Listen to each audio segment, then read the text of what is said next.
Isang panibagong araw sa panibagong hamon ng buhay. Muli akong nagbibideo guys at ipapakita muli sa inyo ang aming tuda sa M3i. Tuda na kung saan ako namamasada. Dito yan sa Molino 3, Bacoor City, Cavite. Mayroon naman tayong panibagong proyekto o ang aming pamunuan ay may bagong namang proyekto para sa aming mga membro. Kung natatandaan nyo guys, noong mga ilang araw may video tayo na nagkakabit sila ng malaking electric fan para sa kaginawaan namin lahat dahil tag-init po ngayon.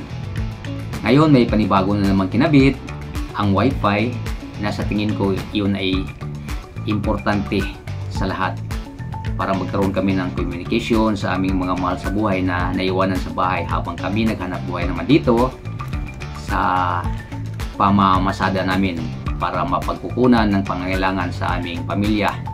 Ngayon nais ko lang o gusto ko lang papasalamatan ang aming mga opisyales sa pamumuno ni Sir Vic Tagle, ang aming presidente dito sa TUDA.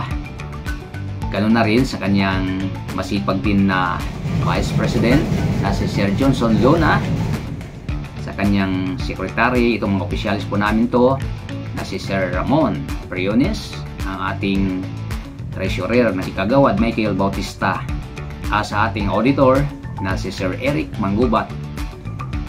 Ganun na rin sa ating mga DOD, sa ating chairman of the board na si Sir Lito Serbo, Sir Danilo Desina, Sir Teodoro Villena, Sir Raymond Tenor, Sir Margarito Cabarles, Sir Renato Saunar, Ma'am Jocelyn Realiza, Sir Romeo Perez, si Sir Anastasio Punag. Yan ang mga opisyalis natin, yung mga masisipag nating opisyalis.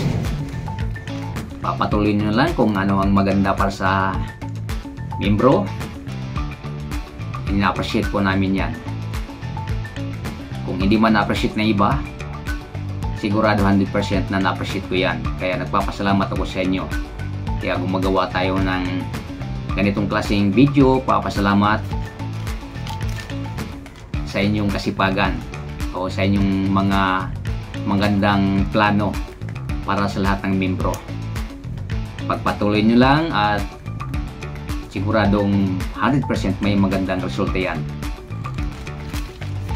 Maraming salamat guys sa pagpapanood nyo dito sa video ginagawa ko. Pagpalain po sana tayo ng ating pong may kapal, bigyan tayo ng magandang kalusugan para mapaipatuloy natin ang ating pangaraw-araw na pangailangan bilang isang head of the family. Ingatan ang kalusugan dahil yan ay higit sa lahat ng kayamanan na mayroon tayo dyan. Bye-bye! God bless us all!